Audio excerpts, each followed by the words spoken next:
तो current affairs के आज के सेशन पे हम कई सारे मुद्दों पर बहुत डिटेल में चर्चा करने वाले हैं और ये वो मुद्दे हैं जो कि आपकी परीक्षा के दृष्टिकोण से मोस्ट इंपॉर्टेंट है। करंट को लेकर के जितना मैं आपको बताता जा रहा हूँ पूरा भरोसा रखिए और इत्मीनान से इसको याद करते जाइए। याद करते जाएंगे, रिवीजन करते जाएंगे तो जो भी पढ़ रहे हैं वो आपके लिए आने वाले समय में भी बहुत कारगर रहने वाला है। ठीक है, चलिए पहला करंट अफेयर्स आपका जो है वो है राज्य ऊर्जा दक्षता सूचकांक। राज्य ऊर्जा दक्षता सूचकांक। अब ये सूचकांक है 2021-22 का। वैसे तो ज़्यादा टाइम नहीं हुआ इसको आए हुए, ये 10 अप्रैल को सूचकांक आपका जारी हुआ था, 10 अप्रैल 2023 को। ठीक है, फिर से एक बार बता रहा हूँ, राज्य ऊर्जा दक्षता सूचकांक। ठीक है, अब इस सूचकांक को जारी किया जो नवीन और नवीकरणीय ऊर्जा मंत्री के द्वारा इसको जारी किया गया। तो ये ऊर्जा मंत्रालय के द्वारा जारी किया गया। किसके द्वारा जारी किया गया? ऊर्जा मंत्रालय के द्वारा। ठीक है, इसको बनाया किसने? बनाने के लिए एक संस्था है alliance for energy efficiency economy. Alliance for energy efficiency economy, AEEE, ये एक संस्था है। Alliance for energy efficiency economy एक संस्था ये है और साथ में ऊर्जा दक्षता ब्यूरो है। तो विद्युत मंत्रालय के अंतर्गत ही जो आपका ऊर्जा मंत्रालय, उसी के अंतर्गत क्या है कि विभाग है ऊर्जा दक्षता ब्यूरो। इन दोनों के सहयोग से बना आपका ऊर्जा दक्षता ब्यूरो। इन दोनों के सहयोग से क्या किया गया? एक सूचकांक बनाया गया कि राज्य ऊर्जा दक्षता सूचकांक 2021-22 ये जारी किया गया। अब ये इसके तहत होता क्या है, जो राज्य हैं भारत के और केंद्र शासित प्रदेश हैं उनमें ऊर्जा दक्षता को लेकर के वार्षिक प्रगति क्या हुई इसको लेकर के पूरा का पूरा एक रिपोर्ट बनती है। कई सारे मानक इसमें हैं, लगभग 50 संकेतक हैं, 50 मानक हैं, 50 पैरामीटर हैं, जिन पैरामीटर्स के आधार पर राज्य स्तर पर ऊर्जा दक्षता को लेकर क्या पहल चल रही है, उसके क्या परिणाम आ रहे हैं, उसके क्या प्रभाव हैं। ठीक है, क्या पहल है, क्या पहल है, क्या परिणाम है और क्या प्रभाव है, ये तीनों चीजें इसमें देखी जाती है। मतलब राज्य ऊर्जा दक्षता सूचकांक में ये तीनों चीजें देखी जाती है। राज्यों को कई भागों में बांटा गया है, मतलब एक श्रेणी नहीं है, कई श्रेणी के अलग अलग हैं, लेकिन जो एग्जाम में पूछे जाने वाली चीजें मैं उन्हें ज्यादा बताऊंगा। बाकी चीजों में आपको मैं इधर उधर उलझाऊंगा नहीं, मैं आपको बस एग्जाम ओरिएंटेड चीजें बताऊंगा, इसलिए ध्यान रखिएगा। अब देखिए यहां पे क्या किया गया है, राज्यों को 4 श्रेणी में विभाजित किया गया है। 4 श्रेणी में राज्य बनाए गए हैं। पहला श्रेणी है, इसको बोलते हैं हम फ्रंट रनर। पहली श्रेणी बनाई गई है फ्रंट रनर की। फ्रंट रनर की कौन सा स्टेट है जो कि फ्रंट रनर है? सबसे बड़ी श्रेणी यही है, इसमें बड़े बड़े सारे स्टेट हैं आपके। दूसरा अचीवर, अचीवर ध्यान रखिएगा, हर साल आती है तो एक बार आप इसको आज समझ लीजिए। तीसरा है कंटेंडर, कंटेंडर, और चौथा है आपका एस्पिरेंट। एस्पिरेंट लाइक का आकांक्षी आपका जो है एस्पिरेंट। ठीक है, ये आपकी टोटल 4 श्रेणियां हैं, फ्रंट रनर, अचीवर्स, कंटेंडर और आपका एस्पिरेंट। ये 4 श्रेणियां आपकी हैं। ठीक है, 4 श्रेणियों में क्या किया गया है, राज्य में ऊर्जा को लेकर क्या प्रगति है, क्या उपलब्धियां हैं, उनके आधार पे 4 भागों में विभाजित किया गया। फ्रंट रनर, अचीवर, कंटेंडर और एस्पिरेंट, ये 4 भागों में विभाजित किया गया। कोई दिक्कत किसी को? ठीक है, अब इनमें से जो फ्रंट रनर श्रेणी है वो इंपॉर्टेंट है। इसमें नंबर 1 आपका है कर्नाटक। कर्नाटक, ठीक है, नंबर 1 में क्या है आपका? कर्नाटक, फिर आंध्र प्रदेश है, फिर असम है, ये ध्यान रखना है। नंबर 1 पे क्या है आपका? कर्नाटक, आंध्र प्रदेश और फिर असम है आपका। पहले कर्नाटक है, दूसरे नंबर पे आंध्र प्रदेश है। अचीवर श्रेणी की बात करें तो अचीवर श्रेणी में मतलब इसमें अंक भी अलग रखे गए, जिनके 60 से ज्यादा नंबर है उनको फ्रंट रनर पे रखा गया है, जो मानक है उनपे। अचीवर में नंबर 1 आपका कौन सा है? असम। असम को अचीवर में नंबर 1 रखा गया है आपका। ठीक है, तो ये अलग अलग है। आपको जो मेनली क्वेश्चन पूछा जाएगा वो कर्नाटक से क्वेश्चन आएगा, ध्यान रखिएगा। अब यहां पे एक बात आती है ऊर्जा दक्षता ब्यूरो। यहां पे मैंने एक संस्था की नाम ली थी, ये संस्था का नाम है ऊर्जा दक्षता ब्यूरो। ये आपका विद्युत मंत्रालय के अंतर्गत एक निकाय बनाया गया था 1 मार्च 2002 को। विद्युत मंत्रालय में ऊर्जा संरक्षण अधिनियम आया था 2001 में, तब जो है इसका निर्माण किया गया था।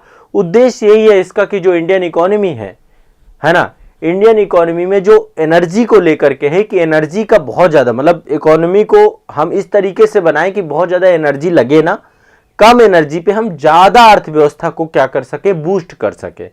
तो इसको लेकर विकासशील नीतियां बनाना, रणनीतियां बनाना, उसमें सहयोग करना, उसमें सहायता करना, सारा काम ऊर्जा दक्षता ब्यूरो का है। खुद आप सोचिए, नाम से ही है ऊर्जा दक्षता, तो एनर्जी कितनी एफिशिएंट यूज हो, इसको लेकर के पूरा का पूरा आपका ब्यूरो काम करता है। ठीक है, तो स्टेट एनर्जी एफिशिएंसी इंडेक्स आपका, इसीलिए इसको बोलते हैं राज्य ऊर्जा दक्षता सूचकांक। तो नंबर 1 पे इसमें कौन सा है स्टेट वाइज, आपको ध्यान रखना है कर्नाटक। ठीक है, अब यहां पे एक बार कर्नाटक इसमें है नंबर 1। हाँ, ये हम लिस्ट पूरी कर लेते हैं। नंबर 1 लिखा है, दे रहा हूं। ठीक है, अचीवर में आपका कौन सा, असम। कंटेंडर में है चंडीगढ़, चंडीगढ़ आपका इसमें है। और जो एस्पिरेंट्स रेडी है, एस्पिरेंट्स रेडी में तमिलनाडु है, तमिलनाडु है। सबके अलग अलग नंबर हैं और सबके अलग अलग इसमें पूरी लिस्ट में लिस्ट है। कुछ फ्रंट रनर पे रखे गए हैं जो बहुत अच्छा काम कर रहे हैं। कर्नाटक, आंध्र प्रदेश, केरल, राजस्थान, तेलंगाना बहुत अच्छा काम कर रहे हैं, तो ये सब फ्रंट रनर पे हैं। फिर कुछ अचीवर में रखे गए हैं कि वो अचीव कर रहे हैं, तो असम, हरियाणा, महाराष्ट्र, पंजाब यहाँ पर हैं आपके। ठीक है, फिर कुछ कंटेंडर्स रेडी में हैं, जिसमें से चंडीगढ़, छत्तीसगढ़, दिल्ली, गुजरात, झारखंड, मध्य प्रदेश, उड़ीसा, उत्तर प्रदेश, ये सारे हैं। हमारा उत्तर प्रदेश कंटेंडर में आता है।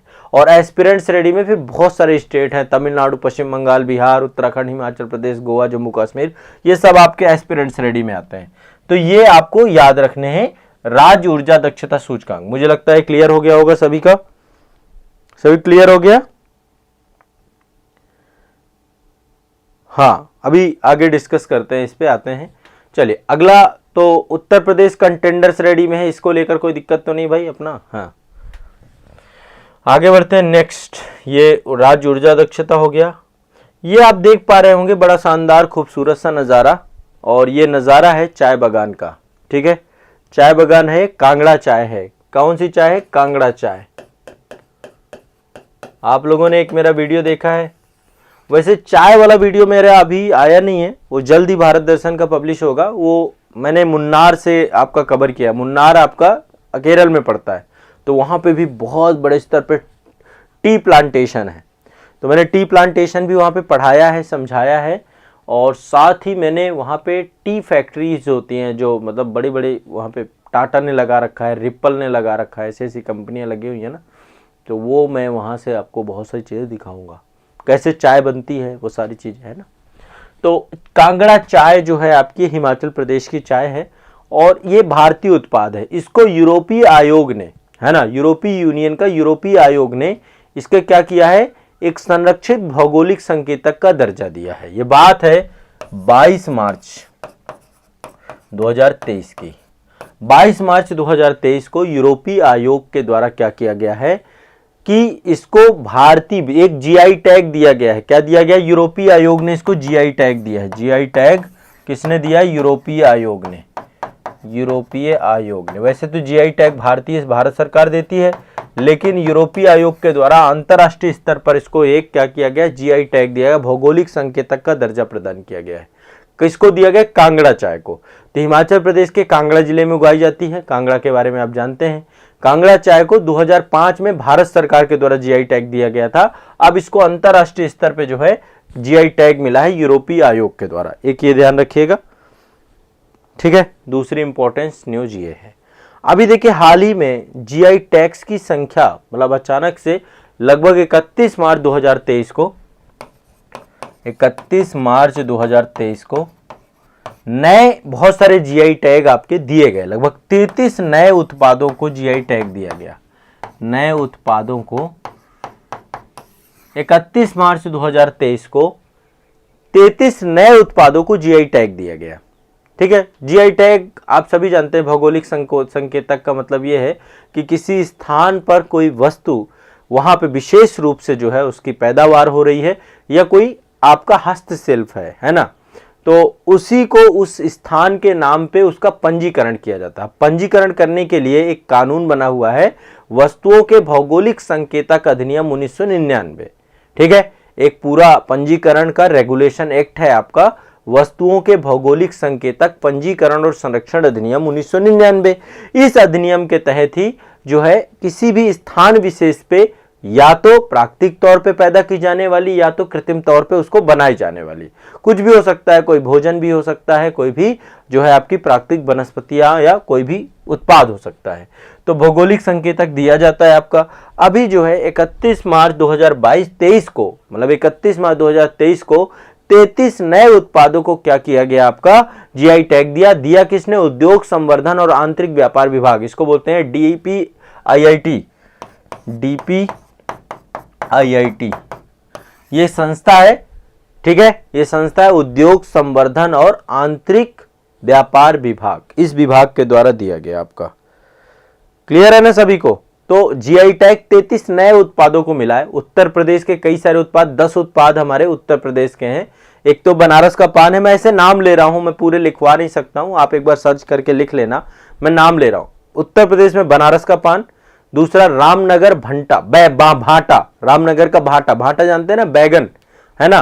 इसके बाद बनारस का लंगड़ा आम भी अभी बहुत सारी किस्म के आते हैं, मलिहाबादी का दशहरी आम, लंगड़ा आम, सफेद आम, बहुत सारे आम आते हैं, चौसा आम।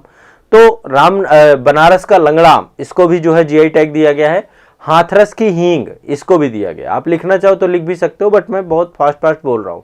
एक तो बनारसी पान, रामनगर भाटा, बनारस का लंगड़ा आम, हाथरस की हींग, इसको भी दिया गया आपका जीआई टैग। इसके अलावा एक आदम चीनी चावल है, इसको भी आपका जीआई टैग दिया गया है। अलीगढ़ ताला को दिया गया है। प्रतापगढ़ में आंवला होता है, उसको भी जीआई टैग दिया गया। प्रतापगढ़ में उत्तर प्रदेश में सबसे ज्यादा आंवला होता है। नगीना में लकड़ी शिल्प का काम होता है। नगीना एक जगह है यहीं पे मुरादाबाद के आगे, तो यहाँ पे लकड़ी शिल्प को इसको दिया गया है। बखीरा में पीतल बर्तन होते हैं, या इसको दिया गया है। बांदा एक जगह है उत्तर प्रदेश में, मेरा गृह जनपद है। सजर पत्थर शिल्प यहाँ पे बड़ा फेमस है, तो इसको भी दिया गया है। तो ऐसे 10 चीज ये हैं। बिहार में एक ही चीज है, मरचा चावल, इसको जो है दिया गया है। मरचा चावल विशेष प्रजाति है चावल की। मध्य प्रदेश में रीवा का सुंदरजा आम है, उसमें एमपी का दिया गया सुंदरजा आम को। लद्दाख में जो है लकड़ी पर नक्काशी की जाती है, जिसको बोलते हैं सिंग कोस को दिया गया है। छत्तीसगढ़ में नागरी दुबराज चावल है, एक चावल की प्रजाति है नागरी दुबराज चावल, इसको दिया गया है। तमिलनाडु में मनपर्रई मरक्कू, और इसको दिया गया है। कुंबुम पन्नीर थ्रिचई अंगूर की प्रजाति है, इसको दिया गया है। मार्तंड शहद को दिया गया है। ऊटी बरकी को दिया गया है। मनाम दुराई में मिट्टी के बर्तन, इनको दिया गया। और सालेम साबूदाना, ये करके ऐसे कई सारी एक लंबी लिस्ट है। ठीक है, इन सभी लिस्ट में 33 नए उत्पादों को जोड़ करके ये मतलब सर्वाधिक दिए गए हैं सारे के सारे जीआई टैग। तो एक बार जीआई टैग मैंने बहुत डिटेल में आपका जो मास्टर वीडियो है ना, उनमें मैंने पढ़ाया है क्लास में बहुत अच्छे से, तो आप एक बार उसको जरूर देख लीजिएगा। मास्टर वीडियो आप लोग देखते ही हैं, तो उनमें मैंने सारा कुछ कवर किया था आपका। ठीक है, ये सारे जो लेटेस्ट वाला मास्टर वीडियो ना उसमें कवर होगा। तो जीआई टैग्स ये इंडिया में दिए गए 33 उत्पादों को, ये देख लीजिए। ये है मरचा राइस, ये मरचा राइस आपका बिहार का है। ठीक है, ये हमारा बनारस का लंगड़ा आम है, ये हमारा बनारसी पान है। ठीक है, तो ये कई सारी चीज़ों को दिया गया है। ठीक है, चलिए आगे बढ़ते हैं भाई। जीआई टैग 33 नए उत्पादों को मिला, ये बस आपको आइडिया रहना चाहिए। ठीक है, चलो आगे बढ़ते हैं। ये आप जानते हैं हमारे केंद्रीय विज्ञान प्रौद्योगिकी राज्य मंत्री हैं, स्वतंत्र प्रभार में हैं, और ये हैं डॉक्टर जितेंद्र सिंह। ठीक है, अभी इनके द्वारा राष्ट्रीय जीवोम संपादन एवं प्रशिक्षण केंद्र, ये 5 जनवरी की बात है, 5 जनवरी 2023 को इन्होंने क्या किया है, एक संस्था का जो है उद्घाटन किया है, जिसका नाम है राष्ट्रीय जीनोम एवं प्रशिक्षण केंद्र। क्या नाम है? राष्ट्रीय जीनोम एवं प्रशिक्षण केंद्र। डॉक्टर जितेंद्र सिंह के द्वारा केंद्रीय विज्ञान एवं प्रौद्योगिकी राज्य मंत्री हैं, मोहाली में किया गया है। कहां पे किया गया? मोहाली पंजाब में। ठीक है, तो मोहाली पंजाब में जो है राष्ट्रीय कृषि खाद्य जैव प्रौद्योगिकी संस्थान परिसर है, उसी परिसर में जो है आपकी स्थापना की गई है इसकी। ठीक है, मोहाली पंजाब में राष्ट्रीय कृषि खाद्य जैव प्रौद्योगिकी संस्थान परिसर है, उसी में उद्घाटन किया गया है किसका? राष्ट्रीय जीनोम संपादन एवं प्रशिक्षण केंद्र का। ठीक है, तो ध्यान रखिएगा इसका उद्देश्य क्या है। ये चाहता है कि जीनोम संपादन से जुड़ी हुई जितनी भी चीजें हैं उनमें युवा शोधकर्ताओं को प्रशिक्षण और मार्गदर्शन प्रदान करना और इस दिशा में काम करना। ठीक है, तो ये भी आप ध्यान रखिएगा। क्लियर है, स्पष्ट है? चलिए आगे बढ़ते हैं नेक्स्ट। तो ये पूरा प्रोग्राम था और इसी में इन्होंने संबोधन भी किया है ना। इन्होंने 4 दिवसीय अंतर्राष्ट्रीय सम्मेलन भी बुलाया था, आईफैन बोलते हैं उसको। ये खाद्य और पोषण से जुड़ा हुआ था, आईफैन का भी इन्होंने वहाँ पे आयोजन हुआ था, उद्घाटन किया था। चलिए आगे चलते हैं। देखो, हरित हाइड्रोजन को लेकर कई सारी चीज़ें मैं बता चुका हूँ और भारत का पहला हरित हाइड्रोजन मिश्रण परियोजना का प्रारंभ हो चुका है, एनटीपीसी ने किया है। ठीक है, 4 जनवरी 2023 को ये आपका शुभारंभ हुआ था। भारत की पहली हरित हाइड्रोजन मिश्रण परियोजना 4 जनवरी 2023 को एनटीपीसी के द्वारा किया गया है, ये ध्यान रखना। क्लियर है? एनटीपीसी के द्वारा कहाँ किया गया है? कवास टाउनशिप, सूरत। कवास एक जगह है आपकी, टाउनशिप है आपकी, ये टाउनशिप अल्टरनेटिव एनर्जी के तौर पे है आपका। ये कहाँ पड़ता है? सूरत में। सूरत कहाँ पड़ता है? सभी जानते हैं, गुजरात में। ठीक है, तो यहाँ पे एनटीपीसी ने क्या किया है? नेचुरल गैस नेटवर्क के अंतर्गत आपका हरित हाइड्रोजन परियोजना का शुरुआत किया है। ठीक है, ये एनटीपीसी और गुजरात गैस लिमिटेड है, जीजीएल जिसे हम बोलते हैं, दोनों के संयुक्त प्रयासों से स्टार्ट हुई है ये परियोजना। ठीक है, तो प्रधानमंत्री नरेंद्र मोदी ने 30 जुलाई 2022 को इसकी नींव रखी थी और इसके माध्यम से सूरत के जो कवास टाउनशिप वाले जितने भी घर हैं उसमें हाइड्रोजन के माध्यम से जो है क्या हो जाएगी? गैस अवेलेबल कराई जाएगी, प्राकृतिक गैस जो है, नेचुरल गैस यहाँ पे उपलब्ध कराई जाएगी। तो ये भी ध्यान रखिएगा, एक बहुत इंपॉर्टेंट परियोजना के तौर पे आपका ये है। ये आप देख पा रहे होंगे, इसके बारे में सभी जानते हैं, ये वंदे भारत एक्सप्रेस है। क्या है? वंदे भारत ट्रेन। ठीक है, हावड़ा को न्यू जलपाईगुड़ी से जोड़ने वाली वंदे भारत एक्सप्रेस का शुभारंभ किया गया है। किसका शुभारंभ किया गया है? वंदे भारत एक्सप्रेस का। ठीक है, हावड़ा से न्यू जलपाईगुड़ी, ये जगह आप सभी जानते हैं कलकत्ता में पड़ती है। तो 30 दिसंबर 2022 की बात है ये। आपको पता है भारत में अभी सेमी हाई स्पीड ट्रेनें चलाई जा रही हैं, बुलेट ट्रेन की बात तो हो रही है, लेकिन अभी सेमी हाई स्पीड ट्रेनों में वंदे भारत एक्सप्रेस आपकी चालू हुई है। तो प्रधानमंत्री नरेंद्र मोदी ने वर्चुअल माध्यम से हरी झंडी दिखाकर इसको रवाना किया था। हावड़ा को न्यू जलपाईगुड़ी से जोड़ेगी आपकी। ये आपकी 7वीं वंदे भारत एक्सप्रेस है, 7वीं। तो भारत के हर एक हिस्से पे वंदे भारत एक्सप्रेस लगातार आपकी चल रही हैं। ठीक है, तो ये आप ध्यान रखिएगा। और मतलब अभी आने वाले समय पे लगातार वंदे भारत, पहली वंदे भारत आपकी कब चली थी? 15 फरवरी 2019 को। कहां चली थी? नई दिल्ली से बनारस को जोड़ती है। पहली चली है 15 फरवरी 2019 को वंदे भारत 2019 को। कहां से? नई दिल्ली टू वाराणसी, नई दिल्ली से वाराणसी, ये आपकी जोड़ती है। और अभी प्रधानमंत्री जी के द्वारा लगातार वंदे भारत ट्रेनों का जो है अनावरण किया जा रहा है। अभी हाल ही में प्रधानमंत्री जी ने केरल में पहली जो है वंदे भारत वहां केरल में भी स्टार्ट की है और ये तिरुवनंतपुरम को कासरगोड से जोड़ेगी। कासरगोड एक आपका जिला है, तिरुवनंतपुरम राजधानी है। तिरुवनंतपुरम को कासरगोड से जोड़ेगी। 25 अप्रैल 2023 को जो है मोदी जी ने एक काम ये भी किया है, ये भी लिख लीजिए। 25 अप्रैल को एक वंदे भारत, 16वीं वंदे भारत चालू की गई है। ठीक है, तो हावड़ा से जलपाईगुड़ी वाली आपकी कैसी थी? ये 7वीं थी। तो आपकी अभी केरल में भी स्टार्ट की गई वंदे भारत 25 अप्रैल 2023 को। ठीक है, तो वंदे भारत बहुत सारी ट्रेनें स्टार्ट की है। पहली वंदे भारत मैंने आपको बताया 15 फरवरी 2019 को स्टार्ट हुई थी। वंदे भारत ये आपकी स्टार्ट हुई है, नई दिल्ली से बनारस को जोड़ती है। ठीक है, कानपुर होते हुए जाती है। और ये 7वीं हावड़ा से जलपाईगुड़ी और ये 16वीं है आपकी जो कि तिरुवनंतपुरम को कासरगोड से जोड़ेगी। तो ये भी आप ध्यान रखिएगा। ठीक है, तो एक तो ये वंदे भारत एक्सप्रेस है आपकी। ठीक है, दूसरा कवास टाउनशिप सूरत में आपका जो है हरित हाइड्रोजन प्रोजेक्ट आपका हो गया। ये आपका जो है एक प्रोग्राम है, राष्ट्रीय जीनोम संपादन एक संस्था है, इसको जो है 5 जनवरी 2023 को अनावरण किया गया। 33 नए जीआई टैग्स आपके नए आए हैं, इनके बारे में चर्चा है। और ये कांगड़ा की चाय है, इसको यूरोपीय आयोग के द्वारा जीआई टैग दिया गया है। और ये आपका जो है राज्य ऊर्जा दक्षता सूचकांक है। इसमें से जो मैंने श्रेणियां बताई आपकी, फ्रंट रनर में नंबर 1 में कर्नाटक है, फिर आपका अचीवर है, फिर अचीवर में असम है, कंटेंडर में आपका चंडीगढ़ है और फिर एस्पिरेंट्स रेडी है। ये कुछ श्रेणियां हमें देखने को मिलती हैं। तो करंट अफेयर्स के अंतर्गत आज के सेशन में ये महत्वपूर्ण टॉपिक आप सभी के मैंने कवर किए। अब इनको याद कर लीजिए, रट लीजिए, ठीक है। निश्चित तौर पे देखिए, मैं एक तो आशा करता हूँ कि आप लोग प्रॉपर नोट्स बना रहे होंगे। आप लोग नोट्स बना रहे हैं कि नहीं बना रहे, एक बार मुझे बताइए सभी लोग कि क्या करंट अफेयर्स के प्रॉपर नोट्स बन रहे हैं। शॉर्टकट में चीज़ें बताता हूँ, बहुत ज़्यादा चीज़ों को डिटेल में आप लोगों को नहीं पढ़ना है, डिटेल की ज़रूरत नहीं है। मैं बहुत अच्छे से जितना ज़रूरत है उतना आपको देता हूँ, ज़रूरत से ज़्यादा पढ़ना किसी काम का नहीं। विष्णुदेव कुमार जी कह रहे हैं सर गरीब के लिए ये ट्रेन है क्या? इस ट्रेन में तो सिर्फ एसी की बोगी है। देखिए एक चीज़ समझिए, गरीब के लिए तो ट्रेनों की बात करें तो स्थिति ऐसा नहीं है कि बहुत अच्छी है। अब तो किराया लगातार बढ़ता जा रहा है ट्रेनों का भी, है ना। और जनरल के डिब्बे तो मुश्किल ही होते हैं ट्रेनों में, है ना। जनरल के डिब्बे होते ही नहीं हैं बहुत सारी ट्रेनों में, कुछ ट्रेनों में हैं। तो अब तो सारा कुछ जितना भी है सब रिजर्वेशन क्लास है, और अफोर्ड कर पाना अपने आप में बहुत ज़्यादा, मतलब अब फेयर बहुत बढ़ता जा रहा है। चाहे रोड ट्रांसपोर्टेशन की बात करें, चाहे वो रेलवे ट्रांसपोर्टेशन की बात करें, तो किराया तो बढ़ रहा है। सही कह रहे हैं, ये मुद्दा है आपका। नोट्स बना रहे हैं सभी लोग। संदीप राय जी बहुत बढ़िया, शुभ कह रहे हैं फर्स्ट डे से बना रहे हैं। फर्स्ट लेक्चर से महेश रीवा जी भी बना रही हैं, ईसा जी भी बना रही। ठीक है, किसी दिन नोट्स चेक करूंगा आप लोगों के, किसी दिन मैं नोट्स चेक करूंगा।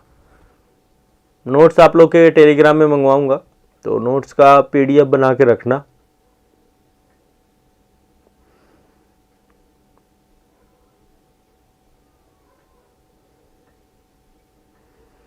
कोई नहीं, पूरा कर लो भाई, कोई भी क्लास छोड़ना मत, ठीक है।